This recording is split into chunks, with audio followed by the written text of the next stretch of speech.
What is going on, everybody? It's your boy Abdullah coming at you with another video for the channel. Welcome back to the DMV Sports Zone. And then today, guys, we have a very, very special guest, former NFL / Washington wide receiver and co-host of the Believe in Commanders podcast, Anthony Armstrong. Anthony, how you doing today, man? Man, I'm in good mood, man. Abdullah. Thanks for having me. Thanks for being flexible with the schedule. Of Moving course. some things around to make this happen. But I'm glad to be here. Glad to join you. Of course, man. This is going to be a good one for sure. We got to start off with you, man. You are the man. So, how would you describe your journey to the NFL? Because I tried to look it up yesterday, and it was a lot, man. It was a lot. The path to the NFL is it's a long journey. It's something that probably you never hear this story, but I went Division II, went to West Texas A&M out there in Canyon, go Buffs, and I missed my draft. My draft was in 2005. I ended up having an injury my senior year, which forced me to have some surgery, and I failed the physical down in Atlanta. Didn't play in 05, ended up getting into some arena football, indoor football. Technically, the Intense Football League. It was with the Odessa Roughnecks, a team ain't even around anymore. Went down there. We won a little championship, and I eventually made my way to the Dallas Desperados, where there was an indoor football league, the AFL, the Arena Football League. Played 2 seasons there. And after the 08 season, I got invited down to the Miami Dolphins. And so I'm a 25-year-old rookie showing up to Miami's training camp in 08. Literally, like I hadn't been in there all off season. I showed up like the day of camp or the day before camp. And ended up being on the practice squad and got cut in 09. And then that's when I got picked up in Washington. And I actually had a chance to leave at the end of 09 to go be with Jacksonville. They were trying to sign me to their active roster because they wanted to get me on their offseason roster. And I decided to stay in Washington. And I was figuring you got a new GM and, Bruce Allen, you had Mike Shanahan coming in, Kyle. And I had watched a lot of Houston's tape, and I was like, man, Andre Johnson goes for like 1,500. And, and so I figured, hell, I'm staying. I figured to stay, and I made the right bet. And as you can see, it's turned out well for me. Yeah, for sure. Happy to see that. And you talked about Washington. I mean, in DMV Sports Zone, we love covering it, even though they might not love us back. But how would you describe your time in Washington? I mean, for all the news that's been happening with Dan and then Bruce Allen being gone, like, was the culture the same back then? Even though back then wasn't too long ago, I just want to know your thoughts on that. Well, like I can say my time there, I was a guy who was like 54 on the roster. Like I felt like I was about to get cut all the time. And I just went up there and went to work, man. I fortunately didn't really get to interact with like Dan and, I wasn't with the execs. I was with the football team. I wasn't around all of those, different situations that you hear, coming up in all the investigations and whatnot. Like I wasn't involved in that. Like I wasn't, I don't want to say privy, but you know what I'm saying? Like I wasn't there for those things. I mean, my interactions with Dan have always been, pleasant and fairly short, but you see the things that go on in the investigation. It's definitely upsetting. You can't condone that stuff. Being a dad now, you definitely don't want my kids, acting like that, and you wouldn't want my daughters to act like that. I don't have a daughter now, but I mean, eventual if you had one, don't want her to go through those type of situations. So I do have to commend the organization for fixing some things and making some changes. And you got Jason Wright in there, and you got Julie Donaldson in a high executive position, and now they're looking to go through with the sale of the team. So that chapter seems to be closing here soon, and you get to move on to greener pastures and get the focus on the field. So I will say. I got to commend Ron Rivera for how he's handled this. People want to, trash him and get him out of here. This guy has had to handle more than any head coach should ever have to handle, right? He's had to handle investigations from the Congress and stadium messes and selling the team and all try to keep his team focused on playing good football. So I got to commend him for being able to lead the ship, if you will. And also, when you're diagnosed with cancer, your rookie running back gets shot before, like a couple of weeks before the season starts. It's just there's so many, and this man has so much on his plate. But the fans just love to trash him. Hopefully, get us in the play. His mom passed away too. Yeah, it's insane, Anthony. That man, I know it's like not crazy. It is a little crazy to say, but coach of the year candidate. if we just think about it from the more broad perspective, obviously, winning, not really much there, but Yeah. now we're gonna talk about Washington, this team, Commanders. Thoughts on the Sunday night loss and questionable officiating at the end of the game, and towards your boy Terry McLaurin, who had some comments after the game about it. Man, I tell you, we'll start with the reffing part. I hate that it came. I say that it came down to that because, frankly, those are the deciding moments. I mean, you had a penalty on the illegal formation, which is absolute garbage. You see it on tape where he checked with the ref twice. The ref said yes. Terry even said that the guy confirmed that you're good. And I don't know Terry personally, but everything that I've seen and heard and just the way he carries himself, I don't think he's lying. He's not going to get up there and lie and say, well, he told me I was okay. And he also lines up there every single play. He lines up on the line of scrimmage every time, just about. Like now he misses it. It wasn't like it was an exotic, explode to a formation type thing. If it was a rookie or, a guy who hadn't played much, I could understand it, but you don't allow it. But it's upsetting that happened. And then that PI or the phantom PI, the PI that wasn't called, that's frustrating too, but all in all, I mean, outside of that, I think the rest of it, you got to be just put on the team. At the end of the day, you're going to say, hey, we can't put ourselves in that situation to allow the refs to become a determining factor of the game. I mean, you can't fumble the ball. You got to be more consistent on offense, figure out what identity do you want to have. I mean, that game was like a tale of two things. I feel like they weren't able to get like the power running game and then like that empty passing game, like those two things weren't meshing well. I don't know. It kind of frustrated me. That's Scott Turner for you, Anthony. Yeah, and I've liked what he's done in some spots, but like that game, like on the third, the play that really hit me was like the 3rd and 1 or 3rd and 2, and I like the inside zone run call because I mean, it's, you spread everybody up, but you gave it to Curtis Samuel, and he's a formidable. He can play. He's a good player. Mm-hmm. Brian Robinson averages 7 yards a carry. Give it to 8. Give it to 8. I'm fine with you throwing it to Terry and throwing it around because New York you can do that to those guys, but give that sucker to 8 on that one and then convert it. Let's convert. Let's stay on the field. I mean, there's some work. There's some meat left on the bone for this team. They can improve in a few areas, and I like how it's being built out. I think you just have to find a few of the right pieces, even if it's like the play call or what the identity is going to be, or just a few tweaks. But all in all, the players, you got a good base of people to work with. Now you're getting closer to have just maybe 2 or 3 positions to address. Mm-hmm. Yeah, I agree. It was frustrating because, a lot of the fans or players were saying fans need to come out and show out. Yeah, there was a lot of G-Men fans out there too, but, I think it's a lesson. I think the team, because like they had 3 weeks to prepare for this team, and, it is frustrating, but, I feel like we can move on. There's still 3 games left, and that's the next question. How do you see these next 3 games planning out? You got San Francisco, Brock Purdy, I mean, looking crazy out there with Kyle Shanahan, Deshaun Watson in Cleveland, and then Dallas at home. Good old Dallas. Yeah, those are not easy games, but 2 of those teams have clinched playoff spots. So, is San Francisco going to kind of try to, chill out a little bit? I don't know. Probably not. Playing against your former team, and a lot of former Washington players are on that team as well. So, Leonard Hankerson's a receivers coach. Fred Williams is obviously the left tackle, and I'm sure there's a couple other guys that are lingering around as well. But that's going to be a tough matchup. I mean, I think that the biggest matchup is D'Amico Ryans versus Scott Turner. Like D'Amico Ryans has been a guy his name is floated around as the next head coach of somebody. And then Scott Turner's name will kind of come up in some head coaching, circles as well. So this is going to be a key matchup. I want to see how he's going to address that and how he's going to have his team prepared.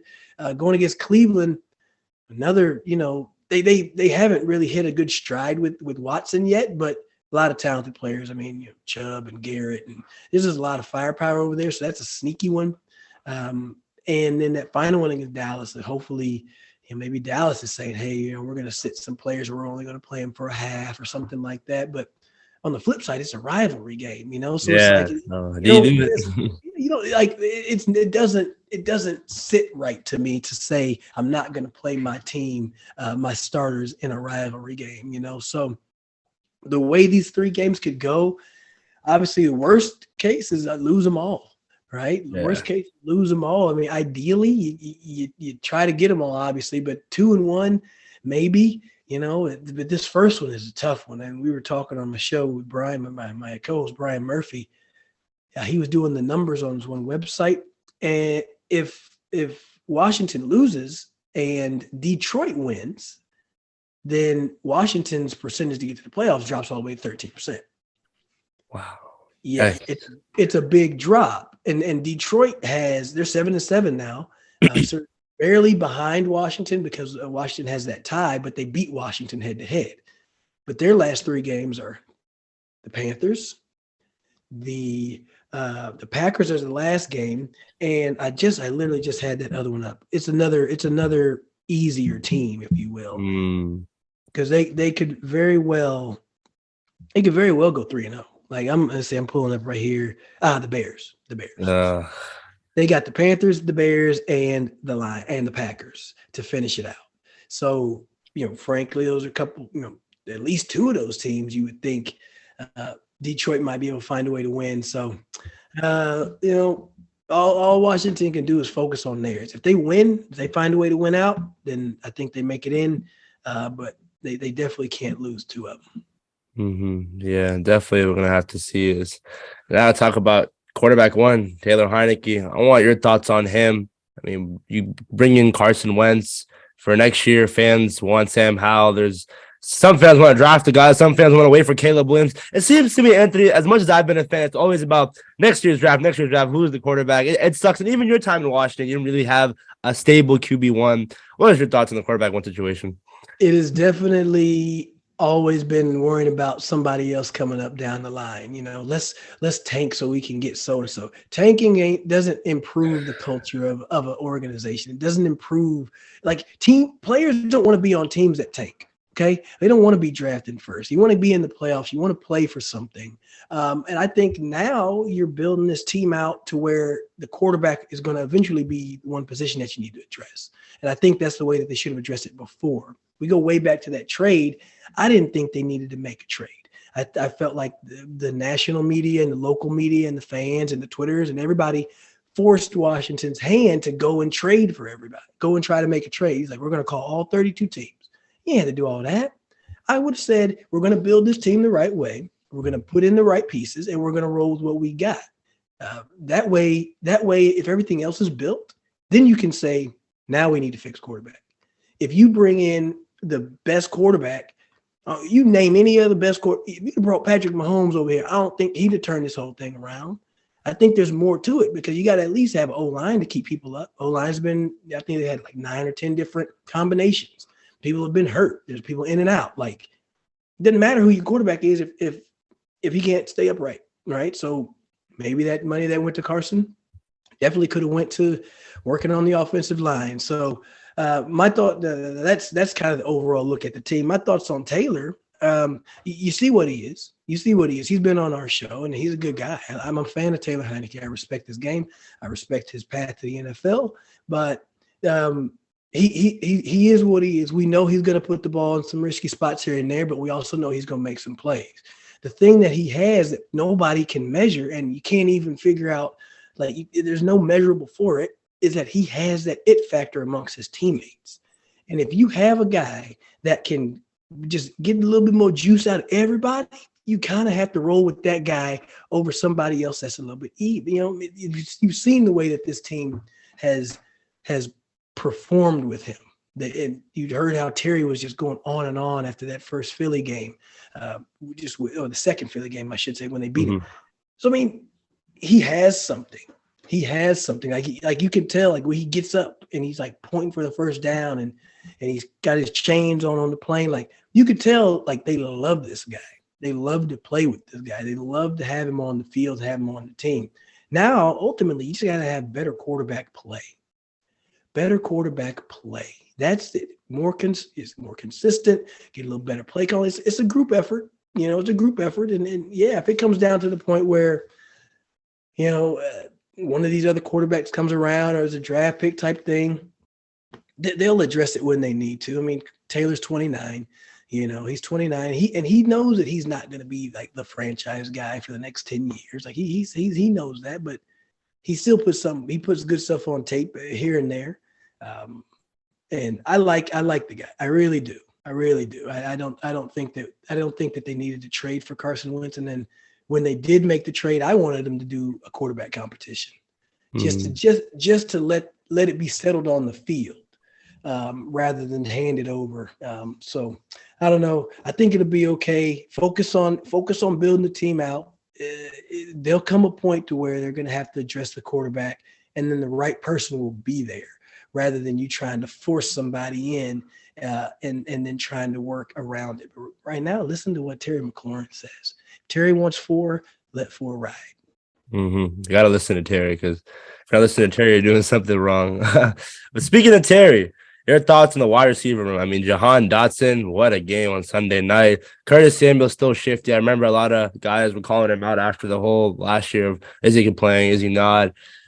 Your thoughts on the wide receiver? And De'Ami Brown and Cam Sims, pretty solid too.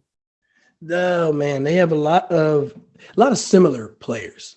5'11", 6 foot, 6'1", good route runner, shifty. All of them have pretty good hands. I mean, you start at the top. Terry McLaurin, special player. Respect him up and down, just to who he is, how he works, how he carries himself on and off the field. He's a pro's pro. He's like a Lorenzo Alexander, London Fletcher. One of those guys that when you walk in, you point to him as your leader. You point to him as the person that you want people to follow. So that's my thoughts with Terry. Excuse me. Curtis is he's a Swiss Army knife, man. He can do so much, very shifty. He's one of those matchup issues. I think you got to find ways to get him the ball out in space, allow him to use his ability to make people miss and get active in the slot. I'd rather see him there more than in the backfield, frankly, until you start to develop some of that San Francisco receiver running game. I wouldn't really want him in the backfield that much. Jahan Dotson, I am super impressed with him. He's been impressive with his route running, his hands. He's so savvy. He's confident, smooth. He's almost like a Terry 2.0. Just the fact that he does things the right way. He's not a loud, boisterous guy.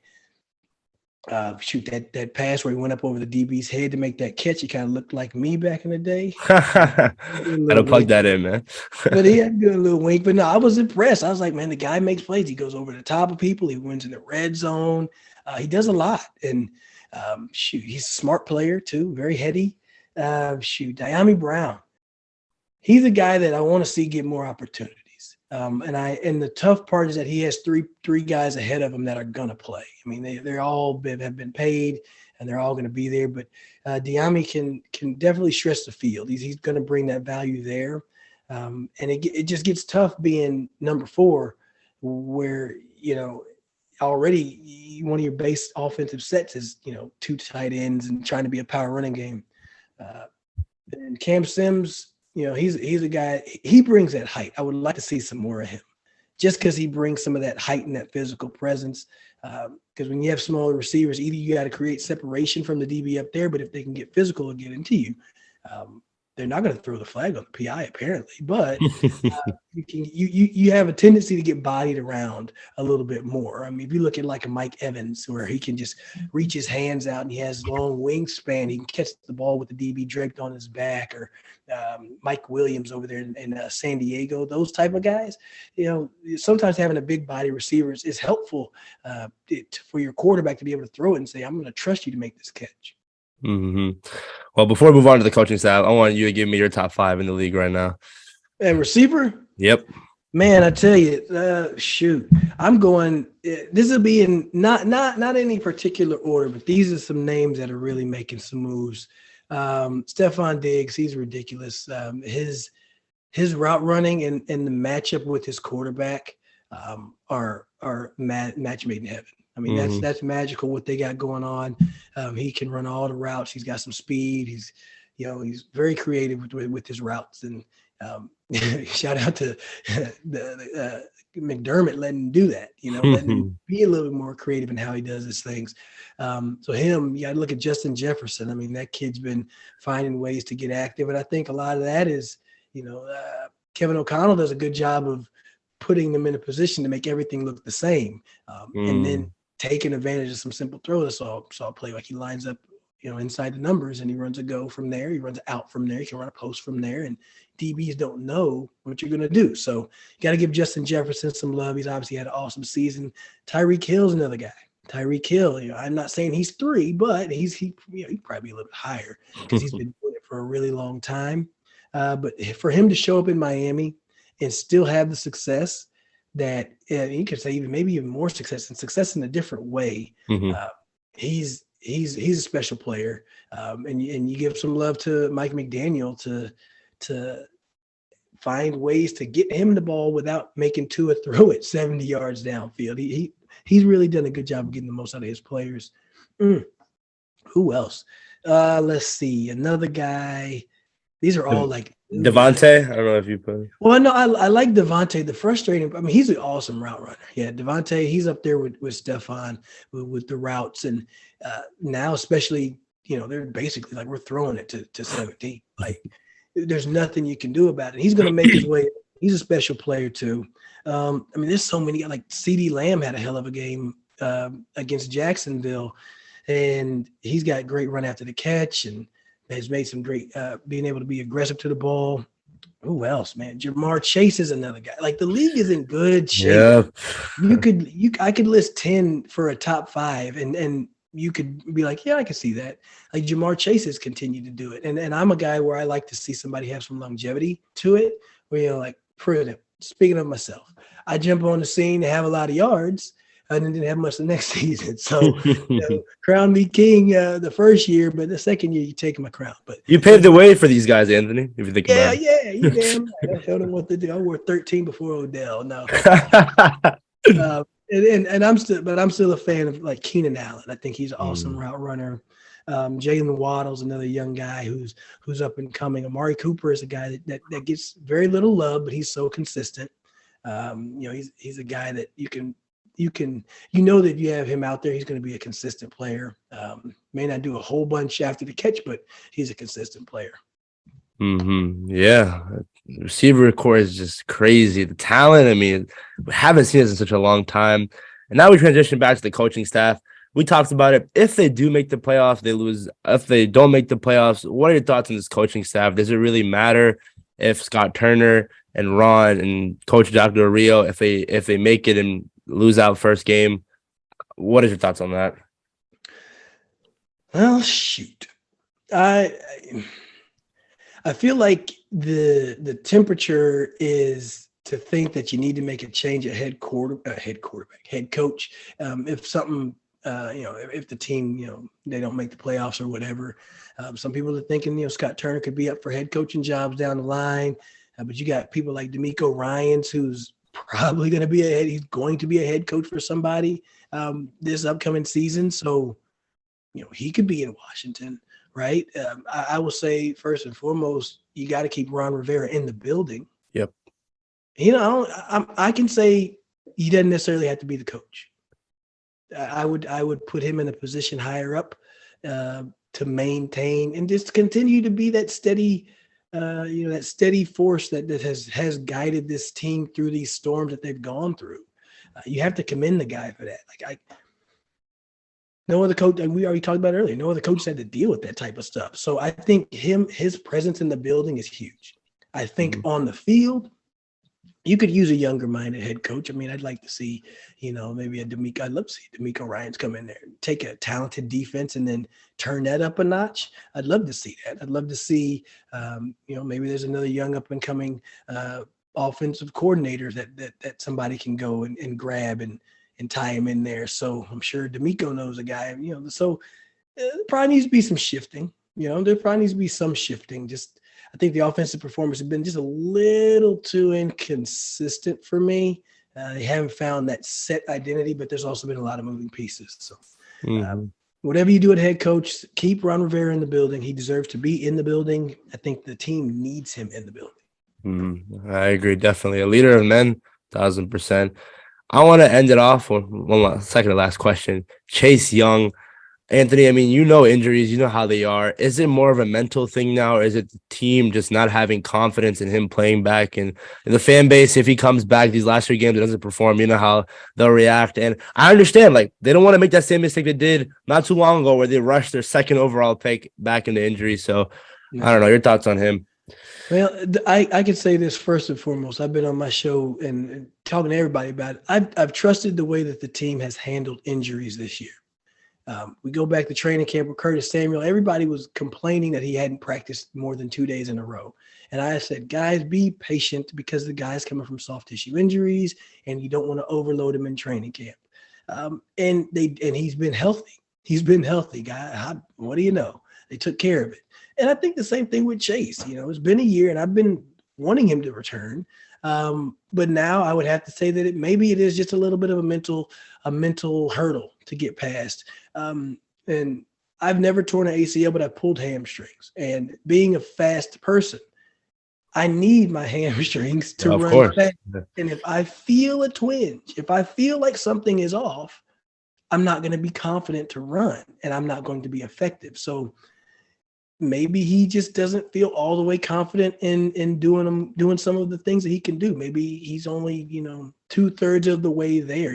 Maybe he's close. He's close from what it sounds, but he's just not all the way there. But also, I wouldn't rush it. Yep.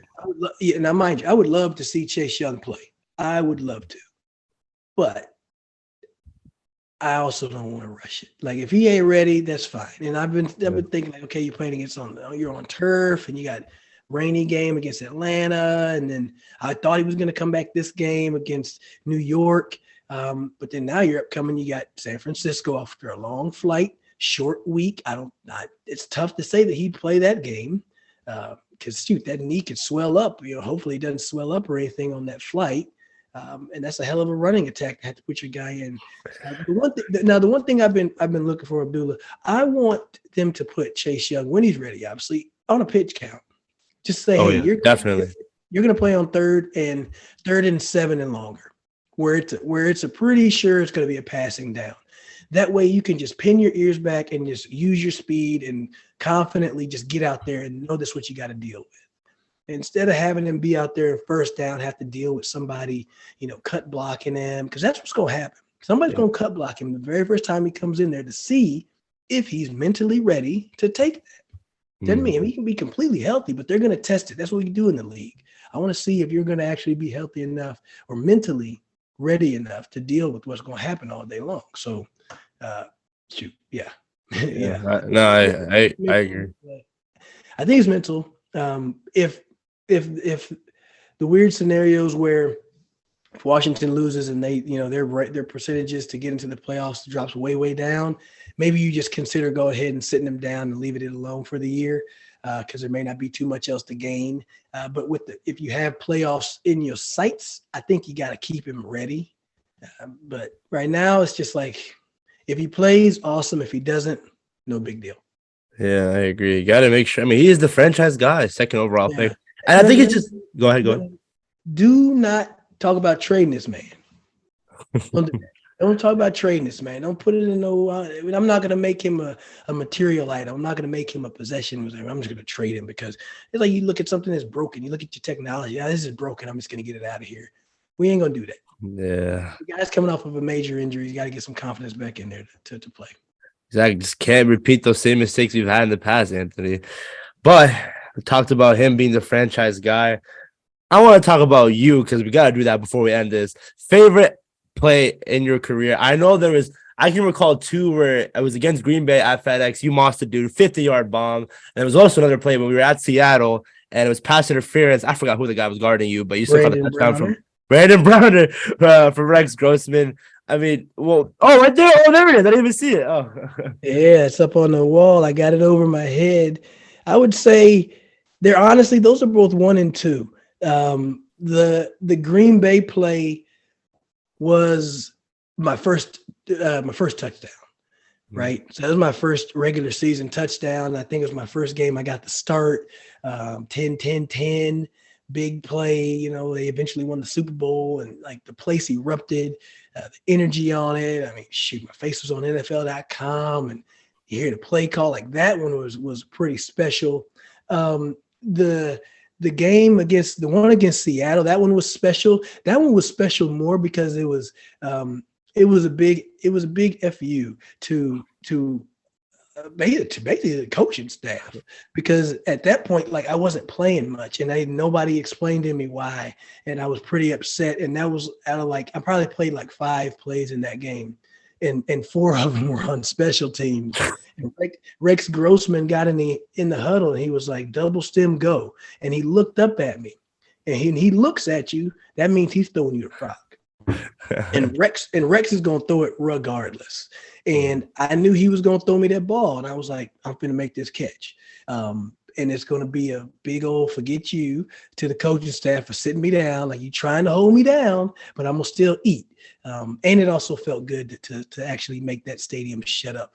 So CenturyLink is the loudest stadium I've ever been in, and it felt good to blow them some kisses and shut them up for a second. Yeah, of course, man. Also, your celebration, your dance moves. I mean, how can you not like that, man? That's what I'm saying. You paved the way, Anthony. I'm telling you, they gotta talk about you more. They gotta get you on NFL.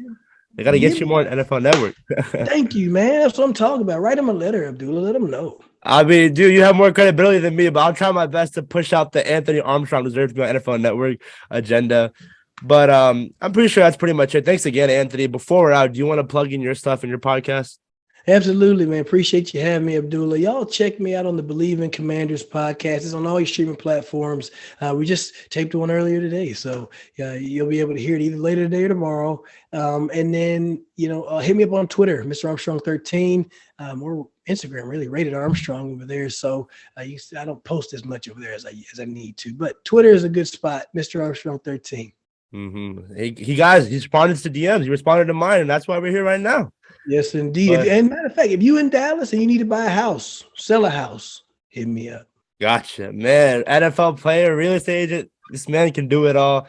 But thank you guys for watching. Follow us on all social media platforms: TikTok, Instagram, Twitter at DMVSportsZone. Big game this week against San Francisco. Kyle Shanahan, Trent Williams. What could go wrong? We'll see. All right, guys. Peace.